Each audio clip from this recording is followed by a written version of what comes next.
Noggin Knockers Podcast, Episode 2 Authoritarian Control in Relation to Literature. We will be discussing how the control of media and literature can influence the minds of a population and give power to a totalitarian government. I'm Logan, And I'm Sam. and we'll be knocking your noggin with our knowledge today.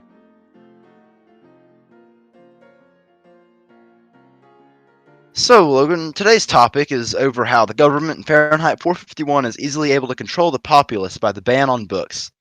Very few citizens read books in Fahrenheit 451, thus they had no new ideas to really challenge the established government with. Yeah, in Fahrenheit 451, throughout time, the populace just they leaned away from books. This was written at a time where television was beginning to get big, and Ray Bradbury was very scared that literature was just gonna basically disappear in favor of the television. Right, and that fear ended up being shown in this dystopian novel where this completely totalitarian government is in control of this entire population. But the fact of the matter is other than the firemen who uh, actively hunt and burn books in the society, and the occasional appearance of the law enforcement, it really doesn't seem like this totalitarian government has that big of a grip on the population. But throughout the books, there are these subtle hints that you can really see that shows that this government really does have complete control over the population via brainwashing.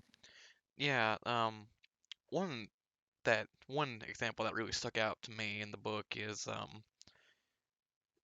they were talking about religion at one point, and Guy was confused to see Jesus in a, spiritual form.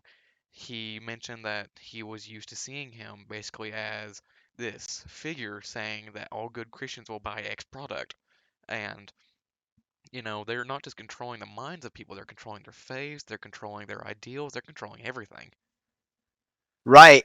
And because this government has done it for long enough, they're able to kind of sit back for the most part and let society, the majority in society, which now follows their views, root out all those that who do not follow these views, and they're easily able to just kill off the few that don't. Like, for example, uh, there's a quote from the book where Captain Beatty, Montauk's fireman captain, was talking to him in his house, and he said that in reference to Clarice McClellan, queer ones like her don't happen often.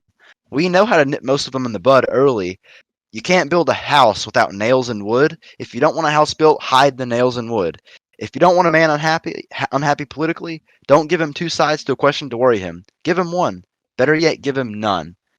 This quote from the book really shows that the government is, by controlling what the people see in the media and in their electronics and technology, they can really just control the ideas of society. Yeah, and this isn't a new idea to totalitarian regimes. Um, at the same time as, well, I mentioned that this was written at a time where television was beginning to take hold. But this was really soon after the end of World War One. This was after Korea. Right. This was in the early stages of the Cold War. And a totalitarian regime, one of the most evil to ever exist on the planet, the Nazi regime had book burning. Um, Hmm. According to the U.S. Holocaust Museum, on May 10th, 1933, thousands of students across Germany gathered to have mass burnings of books after the propaganda minister Joseph Goebbels um, basically said that un-German ideals were a threat to the Reich, and they just need to be stepped in. The un-German ideas, such as Helen Keller or um, yeah, Helen Keller, you have they to have titles such as this removed from due to just being written by minorities or having social justice ideals or voting rights for women, these were shunned from German society and looked down upon.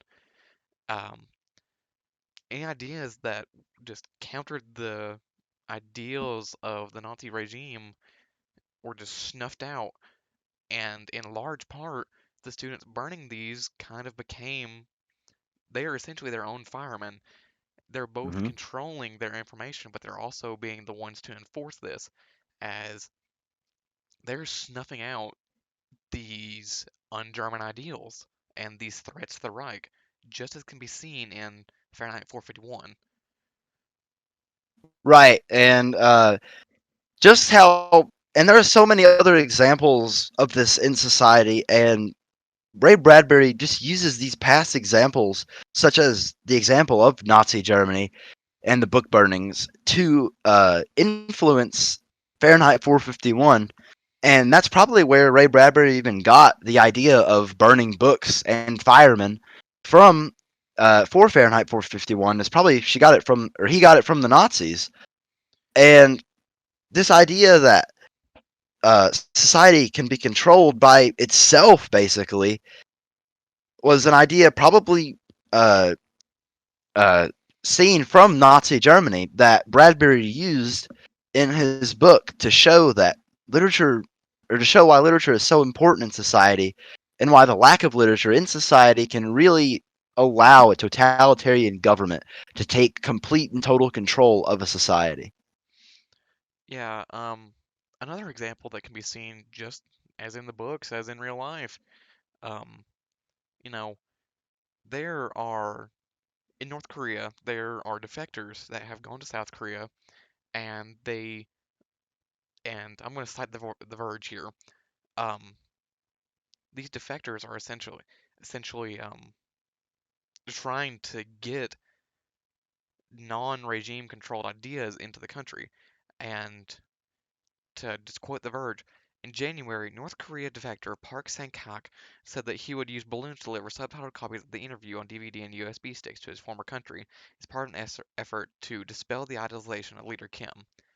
Um, and these ideals, as are being airdropped into North Korea, they are a lot of these people's first taste at a world where, you know, you can die for something other than their country. They can die for love. They can die for others or self-sacrifice.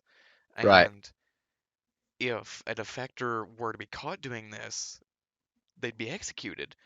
Hmm. Um, this can kind of be seen how in Fahrenheit 451, guys smuggled a book home, dozens of books actually, and when Beatty found out about this and when he was inevitably reported, his home was burned down, his wife left him, and everything was stripped away from him. Um, and without the presence of literature to form new ideas in a society, governments like that can just kind of take root and happen without questions by the population.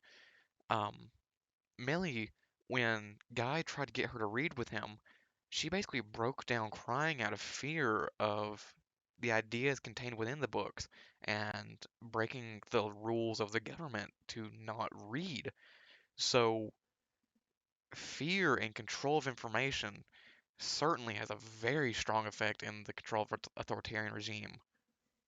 Absolutely. And like, just in all these examples, like in North Korea, for example, like you said, it's such a tightly maintained uh, net of control by the uh, supreme leader there, that, and he's done it for so long that if any one person were to go outside of societal norms by, for instance, consuming Western media, for instance, as soon as they're found out by somebody else, they're instantly going to be either reported or denounced to everyone else, or instantly and probably instantly killed and executed by the North Korean military, which is exactly what is seen in Fahrenheit 451. The government, once it was able to convince society that literature was inherently evil, it was able to formulate this idea that all literature needed to go, and that they needed to burn literature to make society a better place. Where in reality, society in Fahrenheit 451 was just being tricked by the government into allowing the government to more easily maintain a solid net of control over society. Yeah, I'm not going to stay on this topic long because I've not done specific research into it, but it's also present in nations like China where you can see the Great Firewall, where Right, citizens aren't really their internet access is restricted and they're not allowed to go to Western websites or other such websites that have un-Chinese ideals where they can learn to question the voices of their leadership. And it's seen throughout all of these authoritarian regimes. It's seen in North Korea, it's seen in China, it's seen in theocracies across the world, and just in general, this theme of restricting internet access, restricting access to words, it's right, seen in all of these regimes. right. And even what's really worrisome is that Ray Bradbury himself, even on, with this book, you could uh, see there is a slight allusion to this happening in the United States as well. And while this book was written in 1953, uh, he was able somehow to predict that totalitarianism, when literature declines, will see a rise. For instance, look at social media, where certain people and certain views are oftentimes completely censored just because they are against a certain agenda which the leaders of these social media companies follow.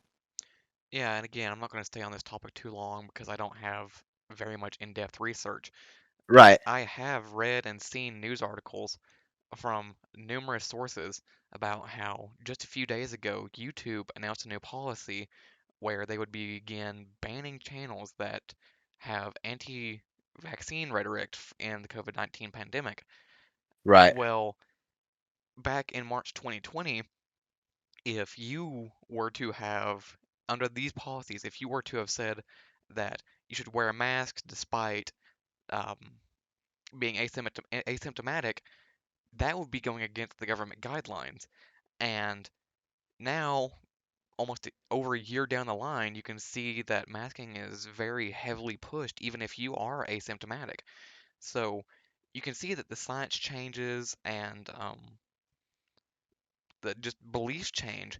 So to restrict debate and public forum like that is just dangerous. It's a power grab from government. It's a power grab from just general regimes, you know?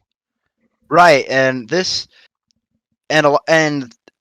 when we're really looking at the roots of the problem, all of this political division in the modern United States really can be attributed to a lack of literature in society, as the lack of literature really caused some ignorance and just people to quickly read headlines and not read the full contents of science reports and articles. And along with this ignorance in the population, the fact that certain people were able to manipulate media in technology to only show society specific experiments, you could say, or science or results, which follows their agenda, really shows an example of this totalitarian aspect of not having literature in society, which Bradbury warns against. Yeah, it's just generally dangerous. It's seen time and time again, and history repeats itself. Um, that Right, restricting knowledge and words is just it's a dangerous thing to have happen. And you know, it's a very common theme that you can see multiple examples of in our real world, and you can also see it in the dystopian novel of Fahrenheit 451. But right. anyways, it's just food for thought again. But thank you for tuning into the Noggin Knockers podcast. We've been your hosts, and we'll see you next time.